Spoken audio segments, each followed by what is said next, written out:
Good morning everyone. So ए video रे आमे पंचम पाठ विषय पढ़ा। या पूर्वर आम आईन मान्य आंदोलन, भारत छोड़ आंदोलन माने 4टा चैप्टर ऑलरेडी आमर चतुर्थ पाठ जाए प्रथम अध्याय कंप्लीट कर देजे। तो आज आम पंचम पाठ पढ़ा तम 10वीं श्रेणीर जोटा कि अच्छी सुभाष चंद्र बोस और भारतीय जातीय सेना। देखूँ जदि आम भारतीय जातीय स्वाधीनता संग्राम कथा कहते आठ सुभाष चंद्र बोस को कथा न कहते निहाती आम गोटे भूल कहीं भारतीय जातीय स्वाधीनता भारत स्वाधीनता पाइबा पछरे सुभाष चंद्र बहुत अक्लांत परिश्रम रही। तो से विषय आम विषय आज पढ़ा। भारतीय स्वाधीनता संग्राम रे जे स्वाधीन गांधीजी को यथेष्ट सम्मान देउथिले सुभाष चंद्र बोस, किंतु केतोटी नीति थिला गांधीजी जोटा को से विरोध करथिले। देखि परथिबो एठु मु लिखिछि जेमति कि तांकर बहुत इंपोर्टेंट स्लोगन थिला जय हिंद और दिल्ली चलो। आ तांकर एबे आद्य जीवन शिक्षा विषय पढ़िबा। कोटी कोटी से पाठ पढ़ी थिले, केमति तांकर छोट बेलर जीवन जाइथिला देखंतु बीती थिला से विषय पढ़िबा। सुभाष चंद्र बोस देखंतु गांधीजी ठारू सुभाष चंद्र बोस बहुत सान थिले, किंतु किछिटा गुण माने जुक्ति तर्क जोगु किछि सम्मेलन रे मनोमालिन्यता जोगु सुभाष चंद्र बोस और गांधीजी अलग हो जाते। तथापि भी देखिए आम सुभाष चंद्र जो सब बाहिनी गठन कले जाकि बाहर से से गांधी बाहिनी बोली गोटे बनई। सुभाष चंद्र गांधीजी प्रति बहुत रेस्पेक्ट भी थिला, किंतु किछि मनोमालिन्यता हेतु माने गांधीजी सब चाहूले कि कौन सत्य अहिंसा मार्ग रे, किंतु सुभाष चंद्र सीटा कही नथिले। जेमति आम पढ़ले पढ़िबा आगो को पढ़िबा से गोटे ठीक अच्छे। तो चलतु आद्य जीवन शिक्षा विषय जदि पढ़ा। सुभाष चंद्र बोस 1897 ख्रीष्टाब्द जनवरी 23 रे जन्मग्रहण करथिले। सुभाष चंद्र जयंती आम से भी मनाती जनवरी 23 1897 से गोटे भल संभ्रांत परिवार रे जन्मग्रहण करथिले। से पैसा वाला परिवार रे पिता नाम थिला तांकर जानकीनाथ बोस। आउ जानकीनाथ बोस जने आईनजीवी थिले। तापरे से कटक रेवेन्सा कॉलेजिएट स्कूल पढ़ुले सुभाष चंद्र बोस। से समय छात्र मानक संगठित करी स्कूल हॉस्टेल से गोटे बनई खुदीराम शहीद दिवस पालन करते। खुदीराम बोस को कथा आपन जानिथिबे, तांको माने मृत्युदंड दि जाता। सो खुदीराम शहीद दिवस से पालन करते सुभाष चंद्र बोस केबे जितेबाला से कटक रेवेन्सा कॉलेजिएट स्कूल पढ़ुले। जितेबाला से छात्र थे सब छात्र मानक संगठित करके से खुदीराम शहीद दिवस पालन करथिले। सेइथपई कोन हेतले देखन तापरे भी माध्यमिक शिक्षा क्षेत्र समाप्त कले। प्राथमिक सरला तापरे माध्यमिक शिक्षा समाप्त कले। तापरे कोलकाता जो प्रेसिडेंसी कॉलेज थिला सेठी से दर्शन शास्त्र बा फिलोसफी पढ़िथिले। तापरे रामकृष्ण परमहंस, स्वामी विवेकानंद, रविंद्रनाथ ठाकुर ए माननको बाणी द्वारा से गभीर भाव प्रभावित पड़ते। पढ़िबो जदि को माननको माने द्वारा से गभीर भाव प्रभावित होइथिले आपण लिखिबे 3 जनक ना रामकृष्ण परमहंस, स्वामी विवेकानंद और रविंद्रनाथ ठाकुर। आउरी भी बहुत सारा माने इम्पोर्टाट बाहर कंट्री लोक मैंने भी थिले जहाँ चिंताधारा व्यक्तित्व ये करथिला इफेक्ट करथिला। जेमति कि Benito Mussolini, Mustafa Kemal Pasha, Count D Cavour आउ गारिबाल्डी आउ लेनिन को भली लेनिन नाम पढ़ा रशिया विषय जिते पढ़ा सो भली महाविप्लवी मान चिंताधारा और व्यक्तित्व तथा अमेरिकार स्वाधीनता संग्राम फरासी राष्ट्र विप्लव आम फ्रेंच रिवोल्यूशन विषय भी पढ़ी तुम आगु और आम जदि जानी तो 9th क्लास सीटा। So French revolution particularly Benito Mussolini, Mustafa Kemal Pasha, Count D Cavour, गारिबाल्डी और लेनिन महान विप्लवी मानक भली ए चिंताधारा मानक आ व्यक्तित्व मानक या छड़ा भी अमेरिकार स्वाधीनता संग्राम फरासी राष्ट्र विप्लव मध्य बहुत प्रभाव पकईला। से सब बेले चाहूले कि भारत भी स्वाधीनता पाऊ और अवदान बहुत अधिक थिला। ठीक अच्छे। से प्रेसिडेंसी कॉलेज रे पढ़ुवा समय आम पढ़ले ना से माध्यमिक शिक्षा सारिके कुआडे गले कोलकाता प्रेसिडेंसी कॉलेज रे पढ़ले। जिते से प्रेसिडेंसी कॉलेज रे पढ़ुले से गोटे दुर्भाग्यजनक घटना है। कौन है कि भारतीय विरोधी ब्रिटिश प्रोफेसर जड़े थे किए CF वाटन थर कौन कले उपस्थित सुभाष चंद्र थिले से तांकरी उपस्थिति रे कौन है माड़ मरागला। क्या मारागला जी जो ब्रिटिश विरोधी भारत रे प्रोफेसर थिले CF बेटन को तो है कौन जिते सुभाष चंद्र तो सब देखी ना जो सुभाष चंद्र को कहगला कि आक्रमण मानकर नाम प्रकाश कर से नाम प्रकाश भी कले आ निजक निर्दोष बोली भी कहले कहीं से सब देखी ना तो ना ही ना कहले ना ही निजक निर्दोष बोली कहले तो ये क्षमा भी मागिले से 1916 कॉलेज रू बहिष्कार कर दिया देखो इयर मन रखापी कि आप लिंक करके मन रखिए कि बार बार बार बार पढ़े तापर जाकि मन रखिपारे ओके देखो आम जमी 1916 कॉलेज रू बाहर कर दिया आम पढ़ी ना गांधीजी को 1915 साउथ आफ्रिका दक्षिण आफ्रिका को भारत को आसी से आम प्रवासी भारतीय दिवस मनाती तो तार गोटे वर्ष जिते मनातु ये 1916 सुभाष चंद्र को कॉलेज रू बाहर कर दिया गला अवश्य से कोलकातार आउ गोटे कॉलेज था जोटा स्कॉटिश चर्च कॉलेज रे से ना लिखी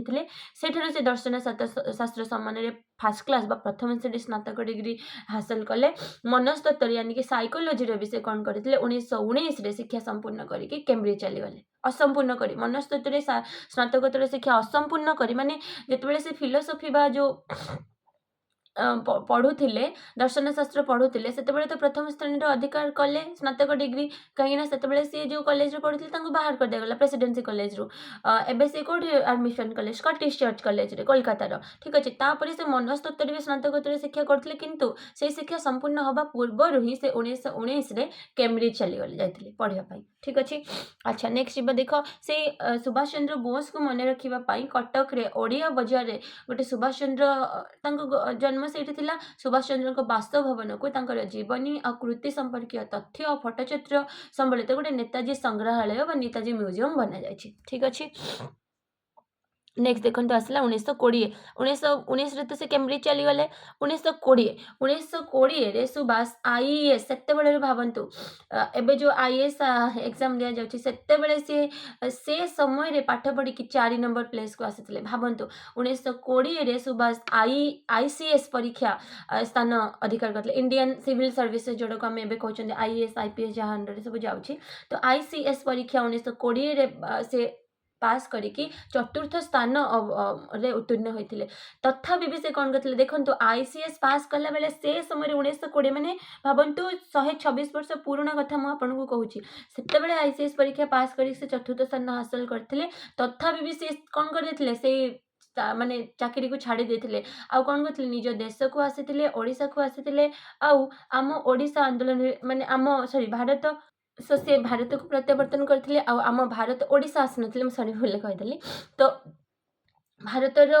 भारत को आसिकी से आईसीएस चाकरी को छाड़ी से भारत को आसिकी कौन करथिले पुणी से भारत केमती स्वाधीनता पाइब से विषय से आंदोलन करथिले अच्छा तांको राजनीतिक जीवन विषय जानिबा जदि राजनीतिक माने पॉलिटिकल लाइफ जदि कहबा 1923 देखंतु 1920 रे आईसीएस परीक्षा पास करले चतुर्थ स्थान हासिल करले छाड़ी दिले से चाकरी स्वदेश माने भारत को पड़े आसिले तापर कौन कले 1923 रे भारतीय जातीय कांग्रेस रे आईएनसी चलता जानथि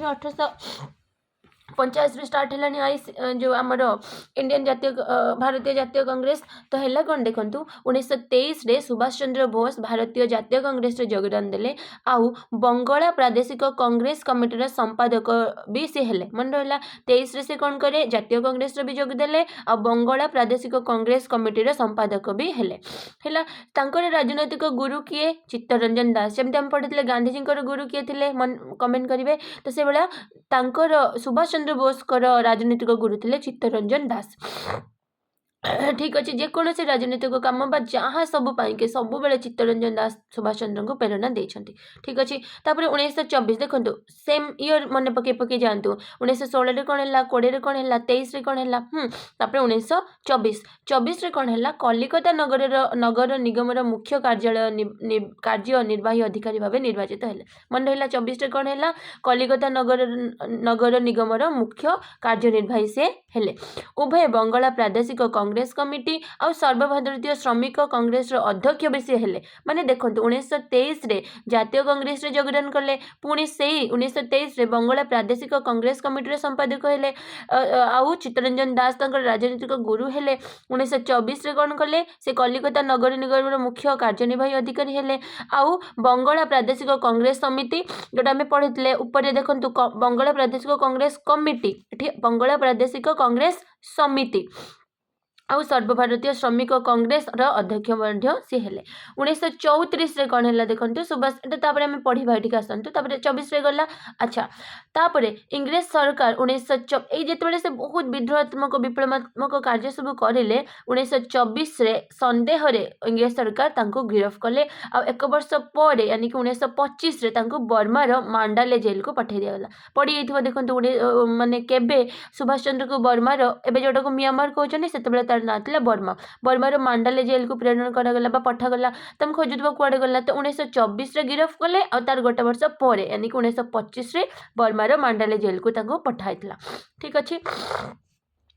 अच्छा नेक्स्ट देखो 1938 रे कौन है। अच्छा एबे 34 रे टिके जानबा देखो 1934 रे सुभाष बोसकर भारतीय संग्राम पुस्तक प्रकाश पाइला पढ़ी भारतीय संग्राम किए लिखिथिले भारतीय संग्राम पुस्तक लिखिथिले सुभाष चंद्र बोस 1934 रे लिखिथिले निकट रे पुरी ठारे सुभाष चंद्र बोस कर एक पैतृक गृह को ओडिशा सरकार आउ एक संग्रहालय देखो हम पढ़िले म्यूजियम गोटे बना ही जाइथिले जोटा कि हमर ओडी कटक रे ओडिया बजार रे जोटा अछि तो यही रिसेंटली कौन है पुरी रे सुभाष चंद्र बोस को आउ गोटे पैतृक गृह को खोजा जाइए कौन करा आउ गोटे म्यूजियम से बना जाए। ठीक अच्छे। अच्छा पुणी आसवा पाठ को 1924 कौन है गिरफ कले 1925 बर्मार मांडाले जेल को पठे दिगला 1938 कौन है पुणी जेल को पठे पुणी बाहर को छाड़ी 1938 कौन है हरिपुर अधिवेशन में भारतीय जातीय कांग्रेस से सभापति होते देखो दीटा ही आम पढ़ा सभापति विषय विषय से जातीय कांग्रेस जो होते मनमालिन्यता हेतु से जातीय कांग्रेस भी छाड़ी देते। तो प्रथम देखो 1938 हरिपुर अधिवेशन में भारतीय जातीय कांग्रेस से सभापति रूपे मनोनीत होते 1939 गांधीजी विरोध सत्वे से त्रिपुरी अधिवेशन में सभापति होते दीटा मन रखु 1938 हरिपुर अधिवेशन 19 मनोनीत होते 1939 त्रिपुरी अधिवेशन मन रखु त्रिपुरी अधिवेशन में गांधीजी चाहू नथिले कि सुभाष चंद्र बोस सभापति हूँ किंतु यही अधिवेशन परवर्ती समय माने त्रिपुरी अधिवेशन जो 1939 सरला गांधीजी सहित झगड़ा झांटी टिके हो गला से जातीय कांग्रेस त्याग कले किए सुभाष चंद्र बोस और 1939 मे 3 रे से कौन करथिले फॉरवर्ड ब्लॉक नामक गोटे राजनैतिक दल गठन करथिले मन रहिला। अच्छा कौन कहली ताले मु 1938 रे हरिपुर अधिवेशन 1939 जो त्रिपुरी अधिवेशन गांधीजी इच्छा विरुद्ध रे भी गांधीजी सहित झगड़ा से 1939 से ही वर्ष ही जिते त्रिपुरी अधिवेशन सरला से कौन कले 1939 मे 3 रे फॉरवर्ड ब्लॉक नाम गोटे नुआ राजनैतिक दल गढ़िले। तापर 1940 आसला 1940 जुलाई 2 तारीख रे सुभाष चंद्र बोस गिरफ हेले आ इंग्रेज सरकार द्वारा कोलकाता रे नजरबंदी रूपे रहिले माने तांको रखा गला कोलकाता रे 1940 जुलाई 2 रे। तापर कौन है 1941 रे भारत रे गोटे दुस्साहसिक घटना घटला कौन है देखंतु भारत बाहर जो रही कि भारत स्वाधीनता पाई लड़ाई करबा उद्देश्य रे सुभाष चंद्र बोस उक्त वर्ष छद्मवेश रे भारत परित्याग कले माने भाबंतु 1940 जुलाई 2 रे 1939 मे 3 रे फॉरवर्ड ब्लॉक बनैले फॉरवर्ड ब्लॉक तापर 1940 जुलाई 2 रे गिरफ हेले कोलकाता रे नजरबंदी रूपे रखा गला 1941 है सबुठु बड़ दुस्साहसिक घटना कौन करथिले देखंतु से 1941 रे भारत बाहर से रही कि भारत स्वाधीनता पाई लड़ से कौन कहले मु एबे भारत रे रहिबिनी भारत बाहर रहिबी आ भारत स्वाधीनता पाई लड़िबी से छद्म बेश रे भारत परित्याग कले। ठीक अच्छे। से कौन कहते शत्रुर शत्रु आमर मित्र ऑब्वियसली शत्रुर शत्रु मोर जने शत्रु अच्छा शत्रु मित्र तो आम दुनिया रे बहुत सारा आम कहि परिबा तो शत्रुर माने शत्रुर शत्रु आमर मित्र बुझिपारछ नहीं मोर शत्रु जे हेइथिबो देखो मुझे आपन गोटे सिंपल एग्जांपल दउची धर भावंतु गोटे 3टा पिला अछंती जणे हैला लिली जणे हैला अनिता जणे हैला साहिल। ठीक अच्छे। लिली रो भावंतु शत्रु हैला अनिता। ठीक अच्छे। अच्छा और अनितार शत्रु हैला किए साहिल लिलीर शत्रु अनिता अनितार शत्रु हैला साहिल या माने हमें कहि परिबा अनिता तो लिलीर शत्रु और अनितार शत्रु हैला साहिल या माने जदी लिली कौन करिवो साहिल सहित भल संपर्क रखिवो यानी कि मित्र हे जिवो बुझि परछन नहीं ताहले अनिता को हरैबा को हेले लिली को कहा सहित हाथ मिलाइबा पई पड़िवो साहिल सहित बास सेटा हिंदी शत्रुर शत्रु आमर मित्र से पथ अनुसरण करके से देश बाहर को जाइए इतिहास से बहुत पाठ पढ़ी कौन कि बाहर शक्ति द्वारा कौन सी जाति स्वाधीनता हासिल कर से कौन कले सुभाष चंद्र बोस इंग्लैंड प्रधान शत्रु किए जर्मनी मन पकाते जर्मनी और जापान समर्थन हासिल करने उद्यम कले एवं सुभाष चंद्र बोस चाहिए केमिति ना केमिति करिकी जर्मनी और जापान सपोर्ट तांको दरकार ठीक अच्छे से कौन है 1941 देखो डेट मन रखु 40 41 थिला 41 रे गले 1941 जनवरी 26 रे आराम से मन रहिबो जनवरी 26 रे हमें जो कौन मनती जनवरी 26 जोटा कहते हमें तो रिपब्लिक डे तो 1941 रिपब्लिक डे दिन से रिपब्लिक है नथिला खाली बास मन रखापी कहूँ तो 1941 जनवरी 26 रे से भारतर सीमा अतिक्रम कर अफगानिस्तान गले माने अफगानिस्तान को पटे पड़ो आम कहीपर जमी कौन उत्तर आ पश्चिम पटे तो से कौन कले 1941 जनवरी 26 रे भारत सीमा क्रॉस करके अफगानिस्तान आ सोभिएत देकी भावतु ऊपर अफगानिस्तान पुणी जाइए सेपटे सोभिएत रूस देकी देखिपे ये भारत अच्छी भारत देखिए से कौन जाते अफगानिस्तान अफगानिस्तान धीरे धीरे धीरे धीरे देखिए सोभिएत रूसिया आप देखिपे ठीक अच्छे ताले से कौन गले तो प्रधान शत्रु जर्मनी और जापान सहायता लाभ करने चाहिए से 1941 जुलाई 26 से गले अफगानिस्तान अतिक्रम करके सोभिएत रूस कि कौन गले मार्च 25 रे पहुँचले बर्लिन रे ठीक अच्छे जर्मन राजधानी बर्लिन से जानथिबो तो एबे भी रही जर्मन सरकार कौन कले तांको सहायता कले ठीक अच्छे कहीं कही शत्रु शत्रु आमर मित्र तो इंग्लैंड शत्रु किए जर्मनी और जापान ताले सी कौन होगा भारतर मित्र अच्छा तो स्वाधीन से जर्मन सरकार कौन कले से साहाय्य कले सुभाष चंद्र को से जर्मन सरकार सहायता बर्लिन ठारे से कौन प्रतिष्ठा कले स्वाधीन भारत केंद्र है आउ फ्री इंडिया आर्मी बा स्वाधीन भारत सैन्य बाहिनी दुईटा जिनस से गठन कले गोटे है स्वाधीन भारत केंद्र आ गोटे है स्वाधीन भारत सैन्य बाहिनी बा फ्री इंडिया आर्मी ठीक अच्छे सेठारे प्राय 20,000 भारतीय युद्धबंदी थे देखो जो झगड़ा झांटी होता युद्ध होता से कौन होता आम भारतीय सैन्य मैंने ही इंग्लैंड तरफ जाकि लड़ुले है अलग अपोजिट इंग्लैंड शत्रु मान सहित तो होता कौन से मैंने भी आम भारतर जो लोक मान सैन्य मान बंदी कर देते तो से समय भारत में बंदी था भारतीय मैंने जर्मनी रे भी बंदी था तो से बंदी प्राय 20,000 भारतीय युद्धबंदी से जो थे सामिल हेले भारतीय से जर्मनी सेनापति तामिल देते माने भावतु भारतीय सेना कि माने तामिल किए देव जर्मनी रो जो सेनापति माने थिले तांको तालीम देथिले आ सुभाष चंद्र भी ताकू देखुथिले आ तांको कंग्रेचुलेशन भी जणाउथिले काहाकू जो जर्मनी रो सेनापति माने भारतीय सेना माने सेना माननको शिक्षा देउथिले सैन्य माननको द्वारा अभिवादन स्वरूप साधारण भावे जय हिंद ध्वनि व्यवहृत होतिला जेतेबेले तुम मैंने किसी भल कम कर स्कूल कौन कहते वेरी गुड एमती कहते कि नहीं तो से भाया जिते से किसी भल कम करुले मैंने पर्टिकुलाली युद्ध क्षेत्र जो भल करें से कौन करमती अभिवादन देते जय हिंद ध्वनि रे अभिवादन दि जाऊला जर्मनी रे 1941 रे सुभाष बोस कौन कले पुणी आजाद हिंद रेडियो प्रतिष्ठा कले ऑब्वियसली रेडियो प्रतिष्ठा न कले वार्ता गुड़ा देश को पहुँचो केमी देश विदेश को से 1942 फेब्रुआरी 1941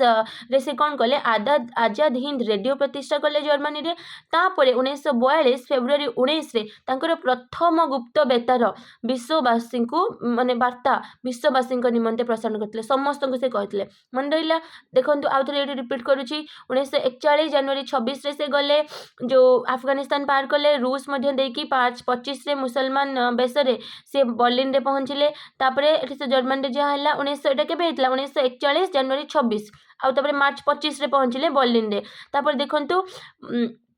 पुणी आसीगले 1941 रे भी से कौन करते आजाद हिंद रेडियो तापर 1942 फेब्रुआरी 19 रे प्रथम गुप्त बेतार पूरा विश्व वार्ता विश्ववासी निमंते पठाई ओके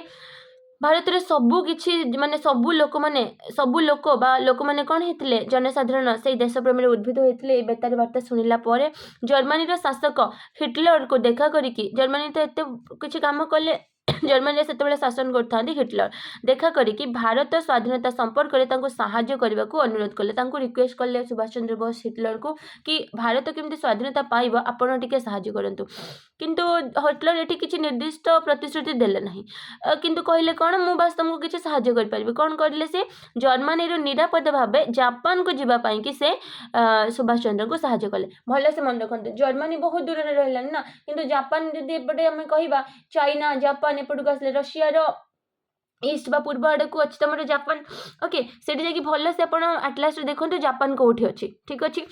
अच्छा तो सुभाष चंद्र को साहाय्य कले जर्मनी निरापद भाव जापान आसापी अच्छा तापर कौन है जर्मनी भारतीय सीमा ठार बहुत दूर थी ऑब्वियसली जाकि आटलास देखो कि जर्मन कौटी अच्छी भारत केते डिस्टेंस आउ जापान एपटे केते डिस्टेंस ओके सो जर्मनी भारतीय सीमा ठार बहुत दूर से संग्राम चलैबा बहुत कष्टकर हो जाता ता छड़ा जर्मनी कर्तृपक्ष मन भी किसी संदेह आसिला माने केतेक कार्य माने जर्मनी मान जो नेता माने बा कर्तृपक्ष माने जहाँ काम करते सुभाष चंद्र को किसी डाउट भी लगिला से कौन कले ना आउ जर्मनी रे नुहे एबे जापान उपरे हमको आखि पकेवा पड़िबो माने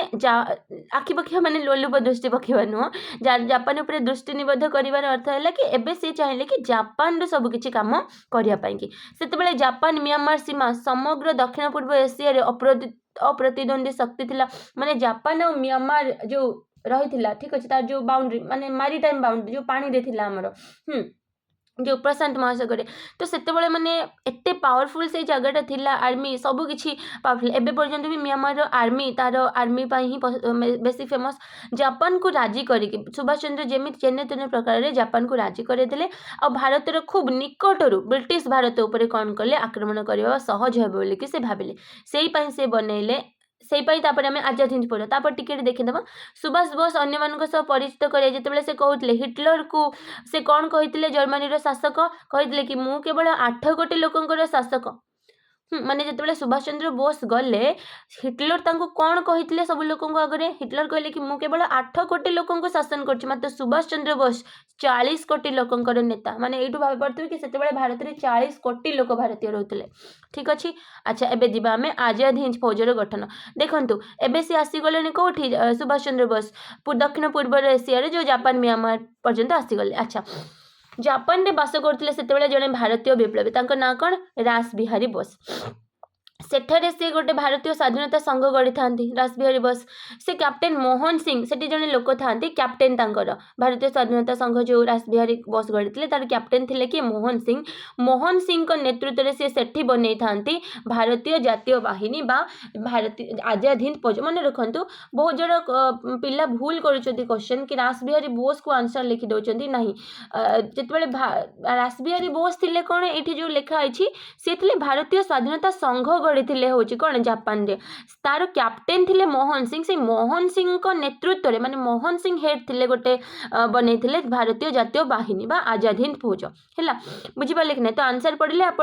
सुभाष चंद्र बोस को पूर्व किए थिले माने जो आजाद हिंद फौजर नेतृत्व नहीं थिले आपण लिखिबे जो मोहन सिंह ठीक अच्छे अच्छा से थाईलैंड राजधानी बैंकॉक रे अनुष्ठित स्वाधीन भारतीय स्वाधीनता सम्मेलन निष्पत्ति अनुजाई रास बिहारी बोस सुभाष चंद्र बोस को आजाद हिंद फौजर नेतृत्व नेबापी जापान आसवाक निमंत्रण कले देखते से कौन है भारतर स्वाधीनता सम्मेलन गोटे निष्पत्ति होता कौन होता ये देखो ये जो संघ थिला तो भारतर स्वाधीनता सम्मेलन निष्पत्ति अनुसार कौटी होता तार से जो सभाटा थाईलैंड राजधानी बैंकॉक रे सेठी निष्पत्ति निगला कौन कि आजाद हिंद फौजर नेतृत्व एबे किए नेबे सुभाष चंद्र बोस से रास बिहारी बोस कौन कले सुभाष बोस को निमंत्रण कले हाँ सुभाष बोस को एक सुवर्ण सुजोग लगे ऑब्वियसली से भी चाहूले ना जापान जावाई कि आउ निमंत्रण भी आसीगला से 1943 फेब्रुआरी 8 रे सुभाष चंद्र बोस कौन कले किले बंदर बुढ़ा जहाज से कुआड़े गले जापान अभिमुखे यात्रा कले आ 1943 जून 13 रे टोकियो सहर में पहुँची गले जापान राजधानी टोकियो रे पहुँची गले सेठारे से जापान प्रधानमंत्री किए था टोजो मन पकाते जो से मन रखते जापान जो पहुँचले जापान प्रधानमंत्री किए था टोजो सहित साक्षात करके 2टा रेडियो स्टेशन प्रतिष्ठा कले कहीं ना बार्ता पहुँचब केमी प्रतिष्ठा सहित अन्य साहाय्य प्रतिश्रुति भी आदाय कले यापर देखो 1943 जून 13 होगला जुलाई मास सी पहुँची गले जर्मनी रे ठीक अच्छे कौटी पहुँची गले जर्मनी रे जर्मनी से था कौन हिटलर या पूर्व जो थे ओके 1943 जुलाई 2 सुभाष चंद्र पहुँचले जर्मनी रे सेठरे भारतीय स्वाधीनता संघ एवं आजाद हिंद फौजर नेतृत्व ने देखूँ जो आजाद हिंद फौज एठी गढ़ी से अलग अलग जगह भी गढ़ी जाता से जो जर्मनी से पहुँचले सेठरे भी भारतीय स्वाधीनता संघ गढ़ी आजाद हिंद देखूँ स्वाधीनता संघ बुझीपार जमी एठी देखूँ जापान रे भारतीय स्वाधीनता संघ थिला सेमती जर्मनी रे भी स्वाधीनता भारतीय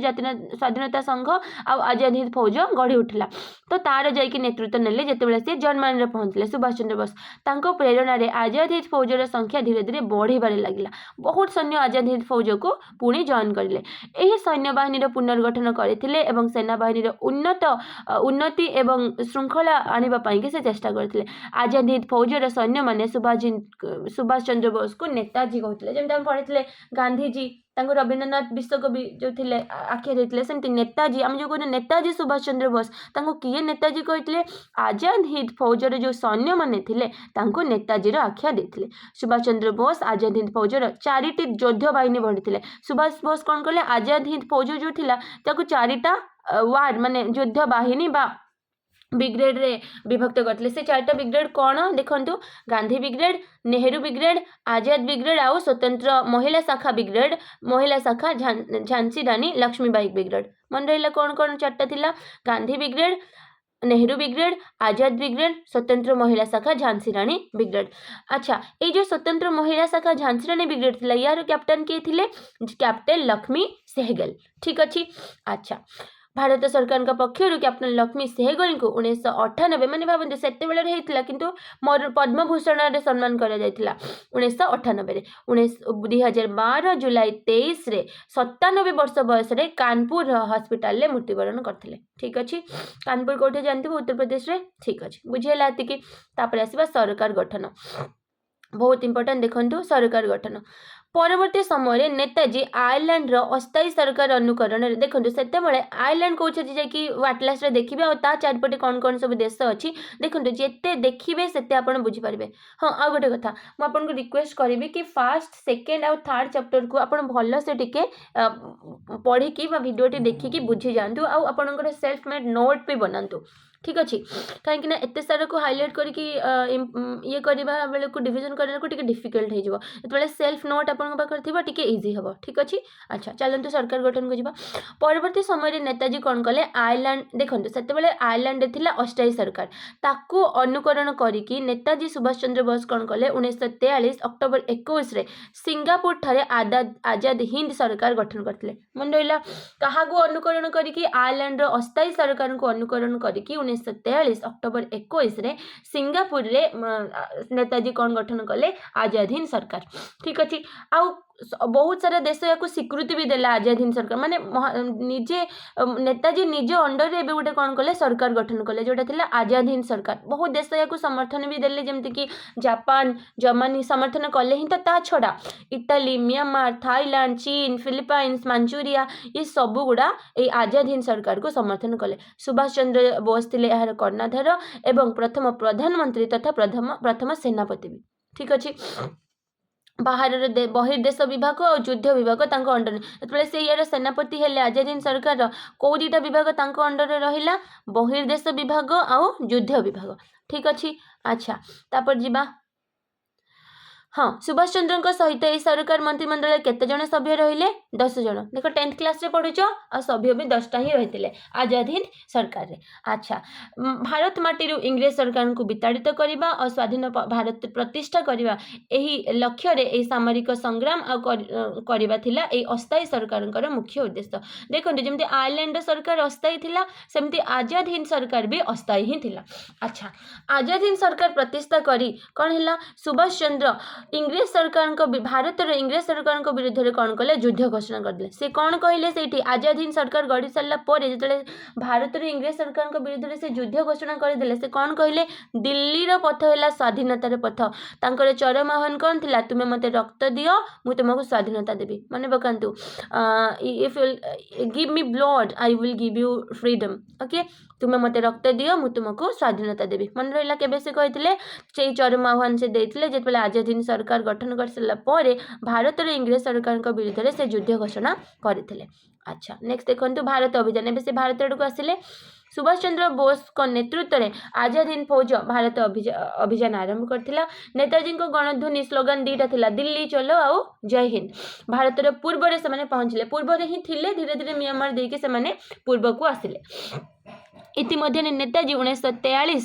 नवेम्बर 6 कौन करते जापान को सरकार अनुष्ठानिक भाव आंदामान और निकोबर द्वीपपुंज दायित्व ग्रहण करते एवं उक्त द्वीपद्वय को शहीद और स्वराज द्वीप नाम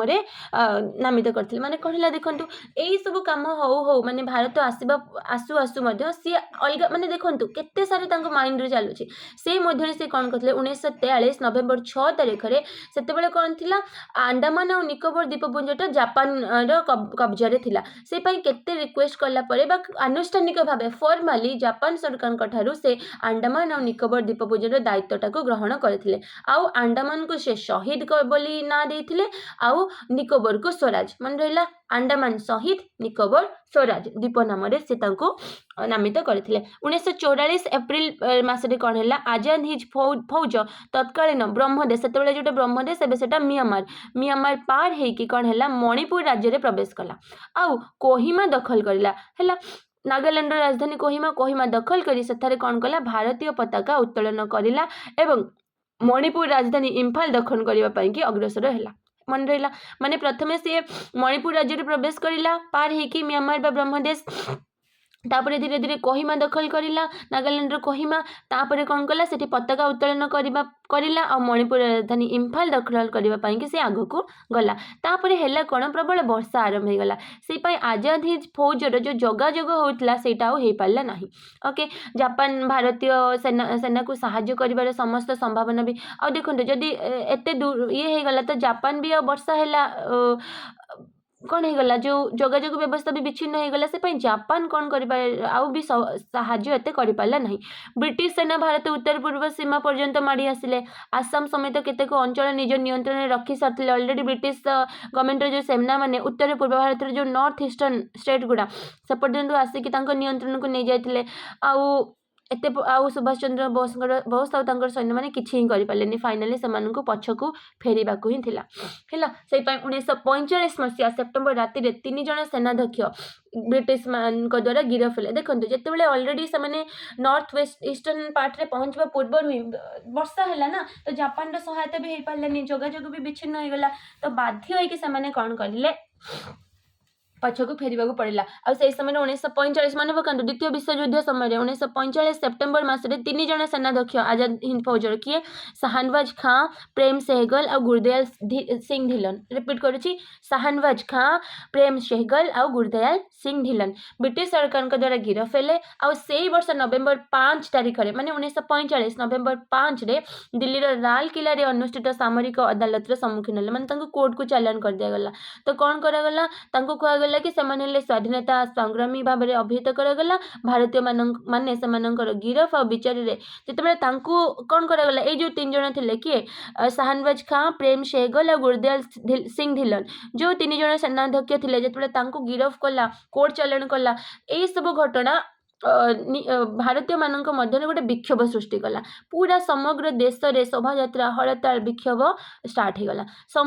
समस्त राजनैतिक दल कांग्रेस मुस्लिम लीग भारतीय कम्युनिस्ट पार्टी नेतृवृंद जनसाधारण समस्ते कौन कले समस्ते चाहिए आजाद हिंद फौजर सैन्य मानू छाड़तु जमती कि पर्टिकुलाली थिले आईनजीवी से मोकदमा लड़िले जो मैंने सब जो कोर्ट गले किए लड़े माने सपोर्ट रे तो थिले सेमती भी लोक थिले देखो भुल्लु भाई देसाई तेज बहादुर सापरू जवाहरलाल नेहरू और आसफ अली मन रहा भुल्लु भाई देसाई तेज बहादुर सापरू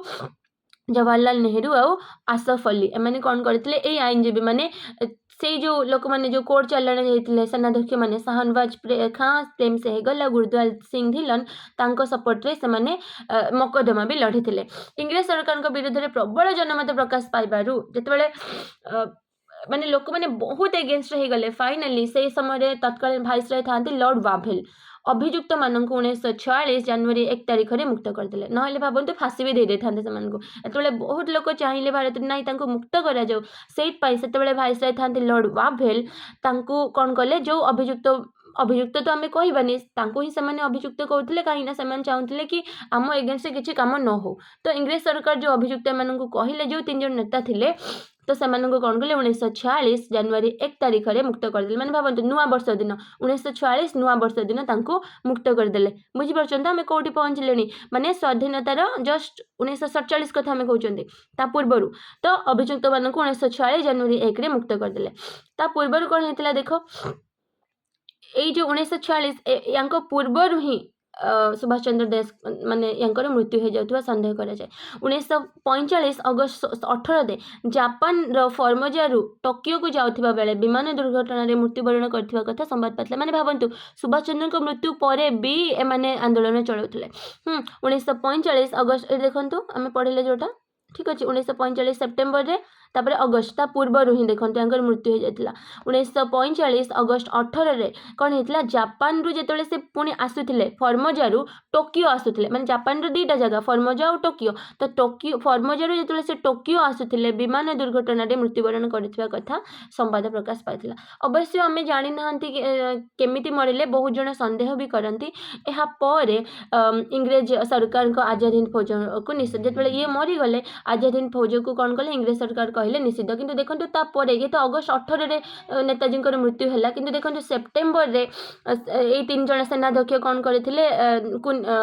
गिरफ करथिले। नवेम्बर 5 रे लाल किला रे सामरिक जो अनुष्ठित होइतिला तापर तांकु पुनी छाड़ी दिले 1946 जनवरी 1 रे। अच्छा जदि आमे कहिबा सुभाष चंद्र बा नेताजी सिना मृत्युवरण कर माने मरीगले किंतु तांकर गढ़ा होइतिबा माने जेतिकी लक्ष्य थिला भारत प्रति से संपूर्ण सफल न हेले भी जेतिकी तांकर कंट्रीब्यूशन थिला आजाद हिंद फौज संग्राम तत्क्षणिक फल हिसाब से जदि आमे कहिबा कौन थिला तार माने सबुठु बड़ फल कौन थिला से तार नेताजी जो आजाद हिंद फौजर कि भारतीय नौसेना ब्रिटिश शासन विरुद्ध में विद्रोह घोषणा कले। भारत जो नौसेना थिले से कौन कले ब्रिटिश शासन हेबनी बंद हेब। यह व्यतीत आजाद हिंद फौज विचार को केन्द्र कर 1945 मसीहार शेष भाग में सारा भारत वर्ष में कौन है उत्तेजना ब्रिटिश विरोधी आईन आंदोलन होता से धीरे धीरे धीरे धीरे सरकार भयभीत हो गले। से आम कह 1945 गांधी तो बहुत काम करते सुभाष चंद्र बोसकर भी माने कार्यकलाप अविस्मरणीय। ठीक अच्छे आप गोटा पढ़ी पारे सिंपल से सुभाष चंद्र को बोस विषय कही। नेक्स्ट देखो क्वेश्चन आम केवल सर्ट क्वेश्चन डिस्कसन करवा। देखो प्रथम देखिए क्यों दुईटी स्थान में और केबे सुभाष चंद्र बोस जातीय कांग्रेस अधिवेशन सभापति मुझे बार बार कही दीटा प्रथम 1938 हरिपुर अधिवेशन आ 1939 त्रिपुरी अधिवेशन आ मन रखते त्रिपुरी अधिवेशन में कौन होता गांधीजी सहित झगड़ा झांटी होता। तापर से 1939 ही बनैले जो येटा बनते है। देखो रासबिहारी बोस विदेश रे गठन कर संगठन ना कौन कौन जापान रोते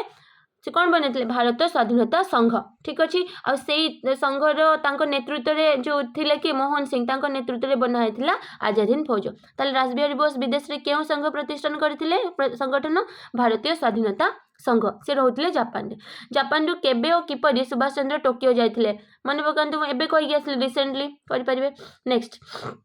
सुभाष चंद्र बोस आजाद हिंद फौजर 4टी ब्रिगेड कहते कौन ब्रिगेड बा योद्धा बाहिनी गांधी ब्रिगेड नेहरू ब्रिगेड आजाद ब्रिगेड आउ स्वतंत्र महिला शाखा झांसी राणी ब्रिगेड। ये झांसी राणी ब्रिगेड पुणी किए थे कैप्टेन लक्ष्मी सहगल। अच्छा दिल्ली चलोर तात्पर्य मन पका पढ़ी कहीकि आसली कौन दिल्ली पथ है स्वाधीनतार पथ। नेक्स्ट तापर आजाद हिंद फौज तार भारत अभियान समय क्यों सहर और केबे दखल करथिला मन पका मणिपुर कोहिमा 1940 कही देखु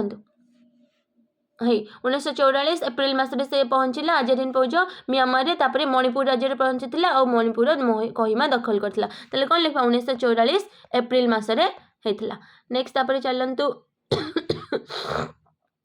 इम्फाल दखल करने आजाद हिंद फौज कहीं विफल होता कहीं मन पकातु ये जो मुझे कहली लिखिपर बहुत सारा क्वेश्चन। हाँ कहीं देखो इम्फाल दखल करने अग्रसर होता किंतु कौन है प्रबल वर्षा है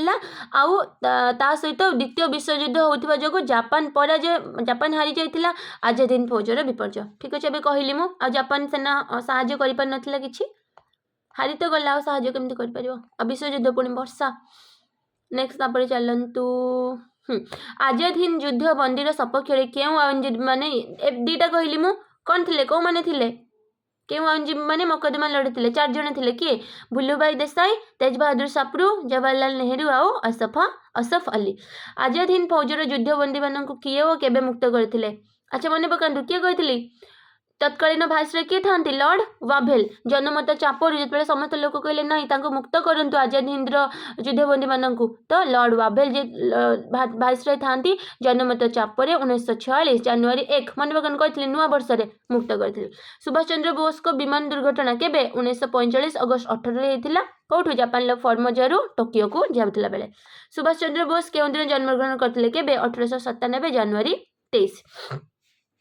सुभाष चंद्र बोस क्या निजर राजनीतिक गुरु किए चित्तरंजन दास। कांग्रेस केउं अधिवेशन में सुभाष चंद्र प्रथम थर किए एबे कहले दीटा ही तो अधिवेशन थिले 1938 हरिपुर अधिवेशन से तार प्रथम थर पर सभापति होते। सुभाष चंद्र बोस गठन करथिबा राजनीतिक दल कौन फॉरवर्ड ब्लॉक ए जो जब 1938 हरिपुर अधिवेशन थिला 1939 रे थिला त्रिपुरी अधिवेशन सुभाष चंद्र बोस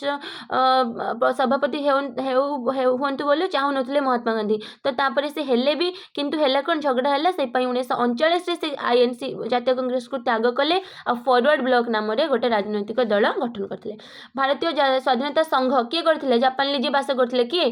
भारतीय विप्लवी रासबिहारी बोस। सुभाष चंद्र बोस जापान केउं प्रधानमंत्री को साक्षात करथिले एबे कहिथिली रिसेंटली किए टोजो किए झांसी रानी ब्रिगेडर नेतृत्व नेथिले एबे रिसेंटली बार बार कहि सारलेनी कैप्टन लक्ष्मी सहगल तुमे मते रक्त दियो मु तुमको स्वाधीनता देबी केउं परिप्रेक्षी रे सुभाष एत कथा कहिथिले मने पकन जेतबे आजाद हिंद सरकार आयरलैंड रो अस्थायी सरकार को देखि के से बनेथिले इंग्रेज सरकार विरुद्ध रे जेतले युद्ध घोषणा कले सेतेबेले सेटा कहिथिले आ से भी कहिथिले दिल्ली रो पथ होची स्वाधीनता पथ दिल्ली चलो। आजाद हिंद फौज भारत अभियान समय केउं थारे पताका उत्तोलन कोठी कोहिमा ठीक अच्छे केउं स्थान में आजाद हिंद युद्धबंदी मानकर विचार होता कोठी दिल्ली लाल किला रे अनुष्ठित सामरिक अदालत रे। सुभाष चंद्र बोस केबे भारतीय प्रशासनिक सेवा आईसीएस पास कले मन पकान 1920 परे परे परे परे स्टेप मु कही कही आछि। सुभाष चंद्र बोस केबे बर्लिन रे पहुंचले 1941 मार्च 25 रे। सुभाष चंद्र बोस को पूर्व आजाद हिंद फौजर नेतृत्व किए थिला मोहन सिंह कही केबे भी रासबिहारी बोस मारिबे नहीं Mohan Singh is the right answer. Subhash Chandra Bose केउंठारे आजाद हिंद सरकार गठन करथिले कोठी कमेंट कर जणाइबे आजाद हिंद सरकार एठी कहली मु बाहर कर देखुछि हाँ कौटी देखु आयरलैंड अस्थायी सरकार को अनुसरण करी 1943 अक्टोबर 21 रे सिंगापुर ठारे आजाद हिंद सरकार गठन करथिले आ किए सपोर्ट करथिले जापान जर्मनी तो करी ही थिले इटाली म्यांमार थाईलैंड चीन फिलिपाइंस और मांचुरिया स्वीकृति देथिले। तापर देखंतु केउं देश रे सरकार ठारू सुभाष बोस अंडमान और निकोबर द्वीपपुंज को दायित्व किए जापान सरकार तार ना कौन देथिले से दीटा अंडमान को कौन कहिथिले शहीद आओ निकोबर को स्वराज ठीक अच्छे। ये सहित आमर 4 चैप्टर भी सर जाइए आ नेक्स्ट हाँ 5 नंबर चैप्टर सर जाइए नेक्स्ट क्लास रे आम 6ठ अध्याय पढ़ा भारत रे स्वाधीनता आईन भारत विभाजन और भारत स्वाधीनता केमती पाइला बहुत एत बड़ चैप्टर नहीं छोट चैप्टरटा अच्छी चाहिए मुझे गोटे भिडियो सारी दे था कि ना गोटे गोटे चैप्टर वाइज करके गले आपण बेटर ठीक अच्छे। तो जो भिडियोटी को बहुत सारा जनक शेयर करेंगे ताकि समस्त को पढ़ार अपॉर्चुनिटी मिले ओके। तो भारत स्वाधीनता आईन और भारत विभाजन और स्वाधीनता विषय में नेक्स्ट क्लास में पढ़ा okay. Thank you have a good day.